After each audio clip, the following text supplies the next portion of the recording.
पाइसकेका छौ भने त्यसलाई पास्ट कन्सिडरेसन भने हो। तिमी अहिले गएर पसलमा गएर सामान किन्छौ र पैसा तिर्छौ, त्यो के हो प्रेजेन्ट कन्सिडरेसन भयो हैन। बोथ पार्टी गेटिङ समथिङ, तिमी you are getting goods and another party getting, seller getting money, buyer getting goods, that is present consideration. तिमीले फ्युचरको लागि कुनै अर्डर गर्छौ हैन, मलाई एक truck I need a truck of that brick to construct the building भनेर भन्यो भनेदेखि त्यो फ्युचरमा भयो, एक महिनापछि ल्याउँछ। त्यसैले गर्दा के बुझ्नु भनेदेखि consideration either recognize under Indian law, नेपालमा केही छैन first, there is no any express provision in Nepal हैन द प्रेजेन्ट। तर चाहिँ यसो हेर्दाखेरि नेपालमा पनि प्रेजेन्ट पास्ट फ्युचर सबैलाई यसलाई रिकग्निसन दिएको पाइन्छ। कानुनमा स्पष्ट नभए पनि मुद्दाका फैसलाहरूले सबैलाई चाहिँ मान्यता दिएको छ। पास्ट पनि हुनसक्छ, प्रेजेन्ट पनि हुनसक्छ, फ्युचर पनि हुनसक्छ। तर बेलायतमा चाहिँ के भन्छ भनेदेखि पास्टमा लिएको कुराहरू पछि आएर तिमी सेटलमेन्ट नगर, पास्ट जतिखेर लिन्छौ त्यतिखेर गर है भन्दो रहेछ। त्यसले गर्दा past consideration is no consideration in UK. युकेमा चाहिँ त्यो होइन भन्छ। फेरि पास्टमा तिमीले कुनै कुराहरू लिनु दिनु गरेछ, if any past transaction that is to be settle at that time itself, not in future भनेर भन्छ पास्ट। त्यसैले past consideration no consideration in UK. India is expressly present past future. In Nepal no express provision छैन त्यहाँ प्रष्ट। तर हाम्रो काम कारबाही र गतिविधिलाई पनि सर्वोच्च अदालतहरूले मान्यता दिएको कारणले नेपालमा पनि के हुन्छ consideration maybe past present and future तिनटै हुन सक्छ भन्छ हैन, भूत वर्तमान र भविष्य हैन। अनि अर्को रुल भन्छ consideration must be legal, moral and supported by the public policy हैन। प्रतिफल के हुनुपर्छ अरे कानुन, नैतिक र सामाजिक मूल्य मान्यताले समर्थन गर्ने। कानुन, नैतिक मूल्य मान्यता र सामाजिक मूल्य मान्यता र कानुनले सपोर्ट गरेको पर्छ।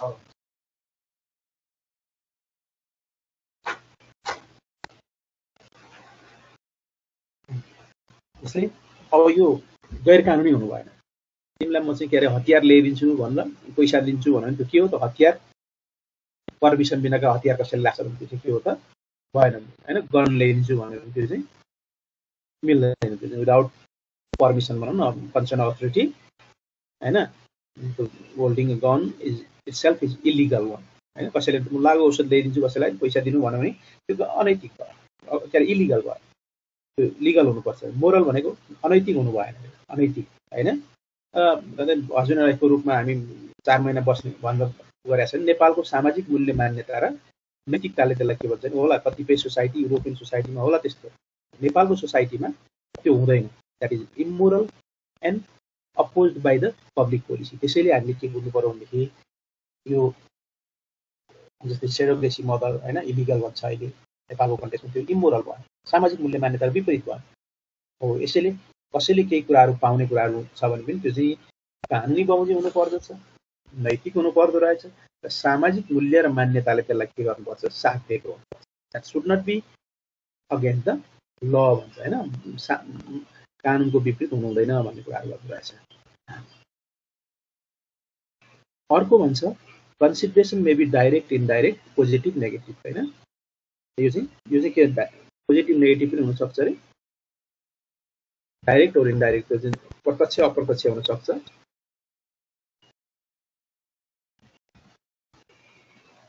डाइरेक्ट और इनडाइरेक्ट, पोजिटिभ और नेगेटिभ। त्यो चाहिँ कुनै काम गर्ने कुराहरू गरेछ भने त्यो पोजिटिभ हुने भयो। काम यो नगर्दिने है कसैले पनि, यो चाहिँ नचलाउने भनेको छ भने त्यो फेरि नेगेटिभ हो। पोजिटिभ नेगेटिभ पनि हुन सक्ने भयो हैन। कुनै काम नगर्नु पनि के हो त, कन्सिडरेसन हो कसैको लागि, त्यो नेगेटिभ भयो। त्यो उसले पाउने कुराहरू के हुन सक्छ, प्रत्यक्ष पनि हुन सक्छ, अप्रत्यक्ष पनि हुन सक्छ। तिमी जस्तै नलेज पाइरहेका छौ, डाइरेक्टली फिजिकली तिमीले भेटेका छैनौ, त्यो इनडाइरेक्टली तिमी बेनिफिट छौ हैन। फिजिकल देख्दैनौ तिमीले, त्यसैले गर्दा यहाँ तल अझै यो हेरिसी क्लियर हुन्छ। Consideration may be visible, invisible, tangible, intangible. प्रतिफल त्यस्तो हुन्छ अरे कि यही हो भन्ने छैन। त्यो चाहिँ भिजिबल भने देख्न सकिने पनि हुन्छ अरे हैन। भिजिबल भनेको देख्न सकिने, कन्सिडरेसन प्रतिफल देख्न सकिने, इन्भिजिबल देख्न नसकिने, ट्यान्जिबल छुन सकिने, इन्ट्यान्जिबल छुन नसकिने। त्यसैले यो डाइरेक्ट इनडाइरेक्ट केसमा पनि आधारित छ। प्रतिफल जस्तै उदाहरणको लागि तिमी अहिले पैसा तिरेका छौ, अहिले नलेज पाइरहेका छौ। यो नलेज तिमीले न भिजिबल छ, न छुन सक्छौ, न देख्न सक्छौ हैन। यो इन्भिजिबल हो, इन्ट्यान्जिबल हो। Neither you can see nor you can touch. Invisible, intangible knowledge, you are getting the knowledge, in consideration I am getting the money हैन। मैले पैसा पाएको छु भने त्यो के हो त, दुईटै हुन सक्दो रहेछ। तिम्रो छुन सकिने भिजिबल, मैले पैसा पाएको छु त्यो भिजिबल छ, टेन्जिबल छ, मैले छुन पनि सक्छु। तिमीले नलेज पाइरहेका छौ त्यो इन्भिजिबल छ, इन्टेन्जिबल छ, छुन सकिँदैन, देख्न सकिँदैन। त्यसैले हामीले के अर्को नियम करारको प्रतिफलको नियम के रहेछ भने प्रतिफल प्रत्यक्ष अप्रत्यक्ष, डाइरेक्ट इन्डाइरेक्ट होइन, अर्को सकारात्मक नकारात्मक दुईटै हुन्छ अरे। साथै त्यो छुन सकिने छुन नसकिने, देख्न सकिने देख्न नसकिने दुईटै हुन्छ। भिजिबल इन्भिजिबल, देख्न सकिने नसकिने, टेन्जिबल इन्टेन्जिबल, छुन सकिने छुन नसकिने दुईटै हुन सक्छ भन्ने रहेछ। त्यसले यही हुन्छ भन्ने कुराहरू रहेन। अघि परिभाषामा पनि भनेको छ, त्यसले अधिकार दिन्छ दिँदैन, त्यसले कुनै फाइदा हुन्छ हुँदैन, त्यति हो। अर्को हुन्छ pre existing duty is not a extra consideration होइन। कुनै काम गर्नुपर्ने कर्तव्यमा रहेको व्यक्तिले गरेको काम छुट्टै प्रतिफल होइन अरे क्या। कुनै काम गर्नुपर्ने कर्तव्यमा रहेको व्यक्तिले गरेको सो काम छुट्टै प्रतिफल होइन अरे। जस्तै तिमीहरूले मलाई अहिले चाहिँ ल म यो पढाइसकेपछि हामी 15,000 रुपियाँ उठाएर फेरि दिन्छु भनेर भन्यो, मसँग प्रमिस गर्यो होइन। अनि पछि लास्टमा तिमीहरूले दिएनौ मलाई, अनि मैले क्लेम गर्न पाउने कि नपाउने होइन। यो तिमीले प्रमिस के गर्यो, मसँग कन्ट्र्याक्ट गर्यो अझै राम्रो पढाउनु, हामी फेरि उठाएर पैसा दिन्छु भनेर भन्यो तिमीले। अनि पछि दिएनौ भनेदेखि मैले अब त्यसलाई इन्फोर्स गर्न सक्छु सक्दिनँ, मैले मुद्दा हाल्न सक्छु सक्दिनँ भन्दाखेरि मैले सक्दिनँ। किनभनेदेखि म already under the duty, I am already under the duty to teach this subject. यो कोर्स पढाउनु त मेरो अलरेडी ड्युटीमा छु, एउटा दायित्वमा छु। जो मान्छे अलरेडी कुनै काम पुरा गर्नुपर्ने दायित्वमा छ भनेदेखि उसले गरेको त्यो कुरा चाहिँ के हुन्छ नि छुट्टै प्रतिफलको मात्रा निर्धारण हुँदै गएको। त्यसैले the person who is under the duty to do something, already under the duty to do something is not extra consideration. त्यसलाई हामी अटो कन्सिडरेसन भन्दैनौँ। अब तिमीले दिन बाध्य हुँदैन पैसा, किनभने म त अलरेडी पढाउने दायित्वमा छु होइन। सिडिओकारले सिडिओ के छ त already under the duty to issue the passport, तिमीले एक्स्ट्रा पैसा दिनुपर्छ भन्नुहुन्छ क्या, त्यो हुँदैन। दिन्छु म भन्नु, तिमी प्रमिसै गर्यो, तिम्रो भोलिन्टरी गर्यो भने त्यो चाहिँ तिमी तिर्न बाध्य हुनु, किनभने CDO is already under the duty to issue the passport and citizenship. अब छुट्टै एक्स्ट्रा हुनुपर्छ भने त्यसमा त्यो पनि मान्यता दिँदैन। त्यसैले हामीले के बुझ्नु पर्यो भने जो मान्छे अगाडि नै कुनै काम पुरा गर्नुपर्ने कर्तव्यमा छ र त्यो कर्तव्य छुट्टै प्रतिफल होइन, existing duty is not extra consideration. यहाँसम्म केही छ तिमीहरूको कन्सिडरेसन, यसका केही नियमहरू हामीले हेरौँ, प्रतिफल र यसका रुल्स नियमहरू।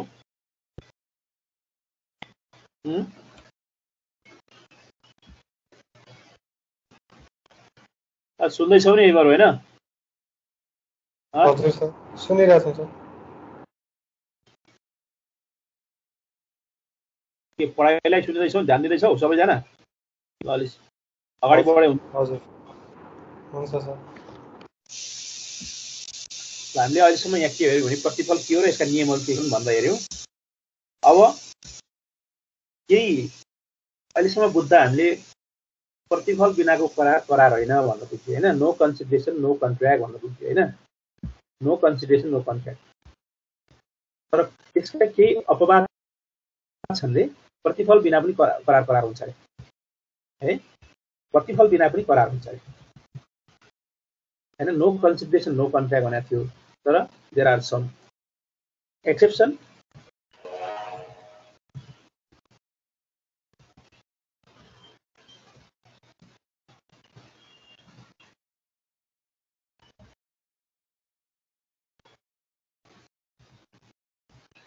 अब यसका केही अपवाद छन् के, प्रतिफल बिना पनि करार हुन सक्छ अरे। सामान्यतः हामीले नो कन्सिडरेसन नो कन्ट्र्याक्ट बुझ्या हो, तर no there is a exception, even without consideration there is a contract. What are those exception? के हुन् त अपवादहरू भन्न अब हामीले हेरौँ। पहिलो एक्सेप्सन के रहेछ भनेदेखि contract between the person having relationship natural love and affection. नजिकको माया ममता र सम्बन्ध भएका बीचमा, नजिकको नाता सम्बन्ध र माया ममता र नाता सम्बन्ध भएका व्यक्ति बीचमा भएको करारमा प्रतिफल नभए पनि त्यो मान्य हुन्छ। हामीले जनरल रुल भनेको नो कन्सिडरेसन नो कन्ट्र्याक्ट होइन, but yes no contract without consideration also shall be valid contract हुन्छ अरे कहिलेकाहीँ। त्यो के रहेछ पहिलो भन्दाखेरि contract between the person having relationship natural love and affection भन्ने बित्तिकै माया ममता नजिकको नाता सम्बन्ध भएको। जस्तै बाउले छोरीलाई चाहिँ कुनै दिन्छ के अरे चाहिँ सम्पत्ति दिएको छ, छोरालाई दिएको छ, दाजुले भाइलाई, होइन दिदीले बहिनीलाई अथवा दाजुले बहिनीलाई, यो चाहिँ के हो त नियरेस्ट रिलेसनसिप छ, जहाँ चाहिँ के रहेछ भनेदेखि उनीहरू बिच एकले केही पाउँछ एकले केही नपाए पनि करार हुन्छ अरे। तर त्यसको कन्डिसन के हुन्छ अरे there must be nearest relationship, होइन having natural love and affection, that contract must be written and register. त्यो कन्ट्र्याक्ट के हुनुपर्छ अरे भनेदेखि रिटर्न पनि हुनुपर्छ अरे, साथै त्यो करार के हुनुपर्छ अरे रजिस्टर पनि हुनुपर्छ, अनि मात्रै त्यसले मान्यता पाउँछ। त्यसैले के बुझ्नु पर्यो भनेदेखि एउटा अपवाद के रहेछ, if there is a relation between the party based on natural love and affection, even promise not supported by the consideration shall be valid contract, हैन प्रतिफल नभए पनि त्यसमा चाहिँ भ्यालिड कन्ट्र्याक्ट हुन्छ अरे। एक second promise to pay past voluntary service, हैन promise to pay or compensate, promise to compensate, हैन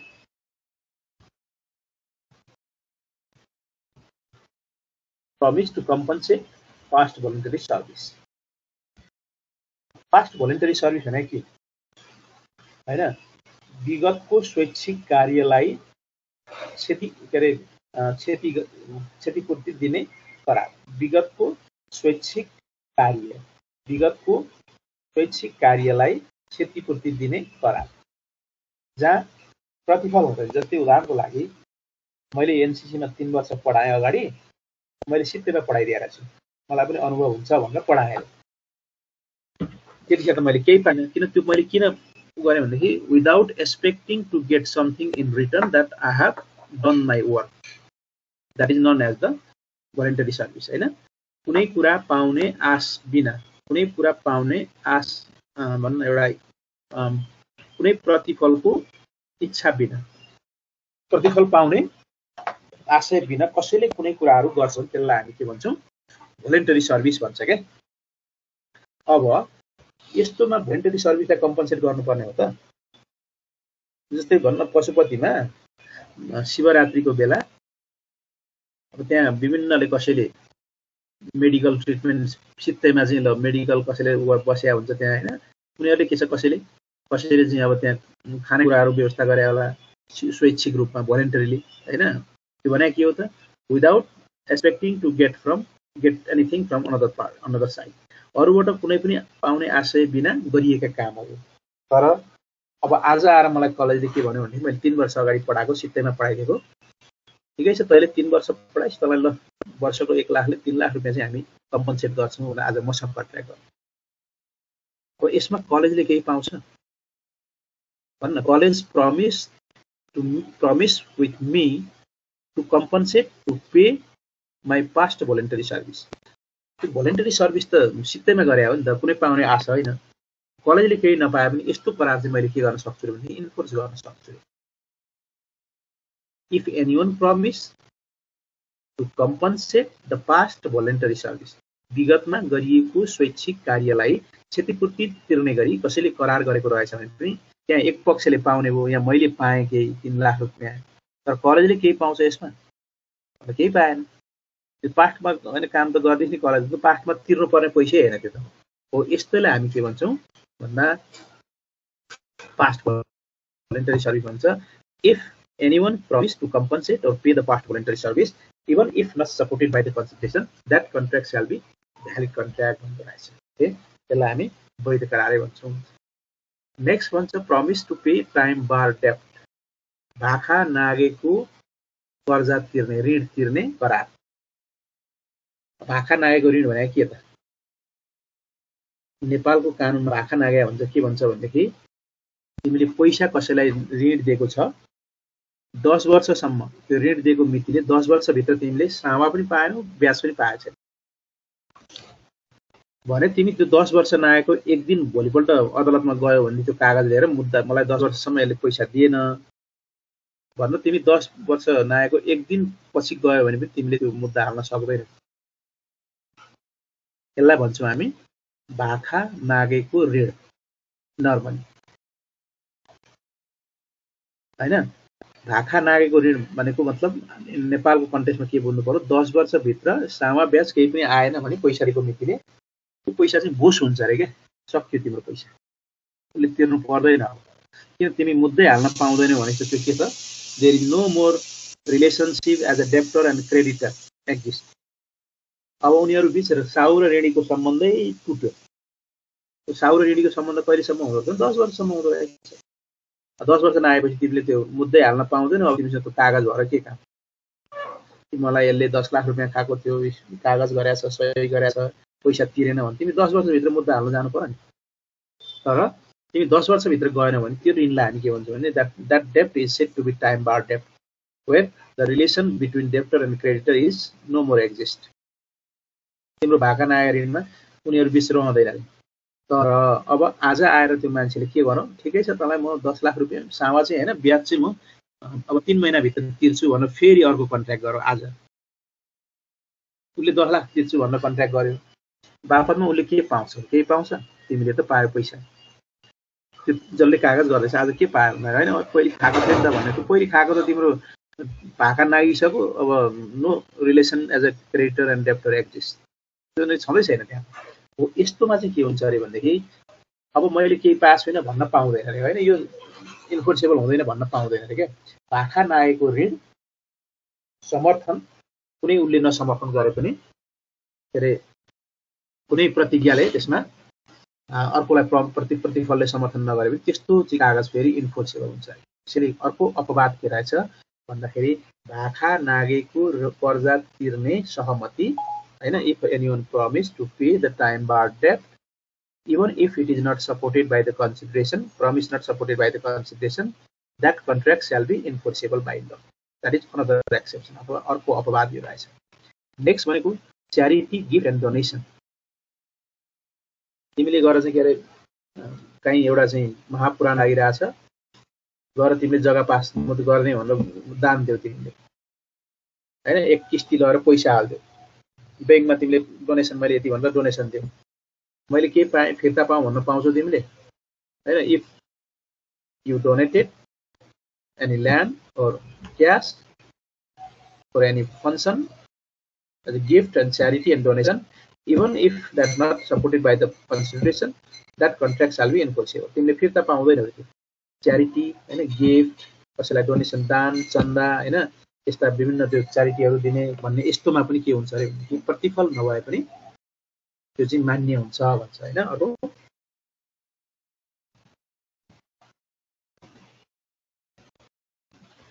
कन्ट्र्याक्ट अन्डर सिल।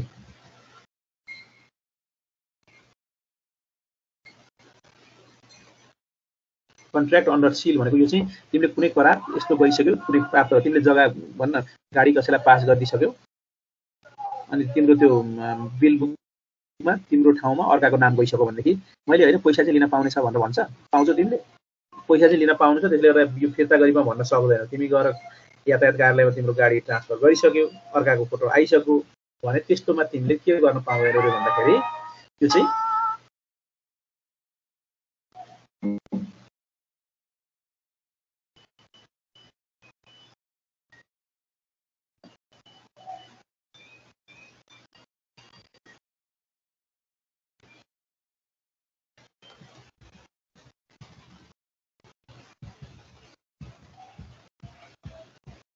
हैन, त्यस्तोमा चाहिँ के हुन्छ अरे भनेदेखि तिमीले उ गर्न सक्दैनौ रे, हैन। च्यारिटी गिफ्ट डोनेसनमा पनि even if it is not supported by the consideration that contract shall be valid भन्छ। अर्को भन्छ कन्ट्र्याक्ट अन्डर सिल, हैन।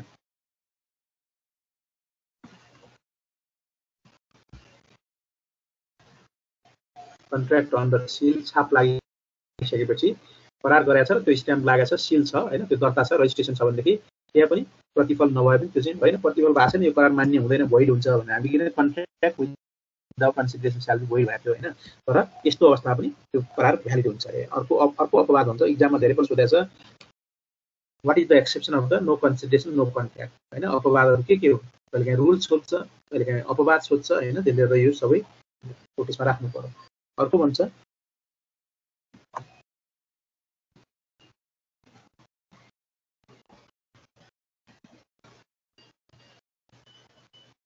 To create the contract of agency, agency सम्बन्धी करार निर्माण गर्नको लागि। अब यो पछि छुट्टै पढ्छौँ हामी एजेन्सी सम्बन्धी करार के हो भन्ने, एजेन्सी छुट्टै च्याप्टरै छ। र एजेन्सी सम्बन्धी करार निर्माण गर्न पनि प्रतिफल नभए पनि हुन्छ अरे क्या। एजेन्ट भने एजेन्सी सम्बन्धी करार भनेको एजेन्ट र प्रिन्सिपल बिचको करार हो। जस्तै बिहानै एउटा चाहिँ मिल्क भन्न, एउटा चाहिँ कुनै मिल्क इन्डस्ट्रीले के गर्यो, बिहानै त्यो मिल्क सेल गर्नको लागि कसैलाई एजेन्ट राख्छ। आफै त आउँदैन कम्पनी, उसले विभिन्न ठाउँमा आफ्ना एजेन्ट मार्फत काम गरिरहेको हुन्छ। त्यो एजेन्ट र कम्पनी बिचको चाहिँ करार नै के हो, एजेन्सी कन्ट्र्याक्ट हो। अब त्यो एजेन्टले मिल्क चाहिँ त्यतिकै म बेच्दिन्छु, तिम्रो कुनै पनि मलाई चाहिँ के अरे प्रतिफल चाहिँदैन भन्दा पनि हुन सक्छ अरे क्या। अर्थात् यसको भएको आधारले उनीहरू बिचको रिलेसन क्रिएट गर्दैन भन्ने हुँदैन अरे। त्यसैले त्यो छुट्टै पढ्ने हामी पछि पढ्छौँ।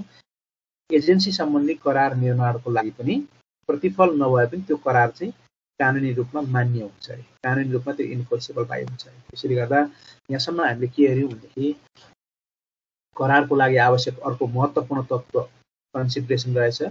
नेपालको कानुनमा परिभाषा गरिएको छैन, नेपालको सर्वोच्च अदालतले त्यसलाई रेगुलेसन दिएको छ। नेपालमा पनि नो कन्सिडरेसन नो कन्ट्र्याक्ट भन्ने इन्डियामा प्रष्ट लेखिएको छ, अरू देशमा पनि त्यस्तो छ।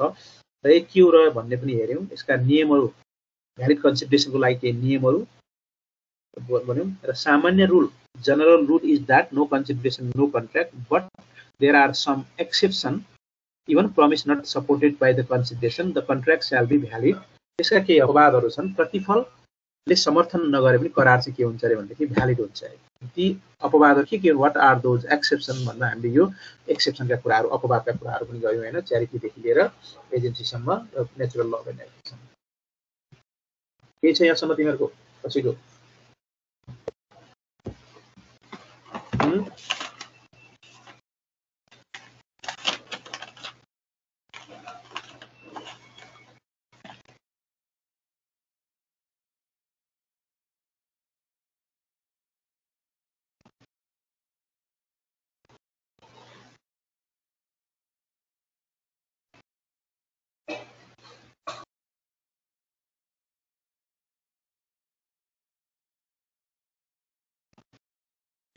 कन्ट्र्याक्चुअल क्यापासिटी,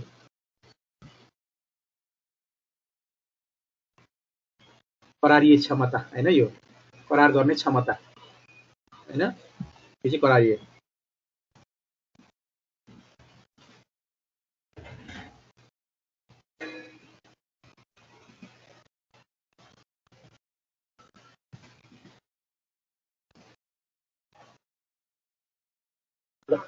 हजुर नमस्ते। तिमीहरूको चाहिँ कन्ट्र्याक्चुअल क्यापासिटी चाहिँ one of the essential elements for contract.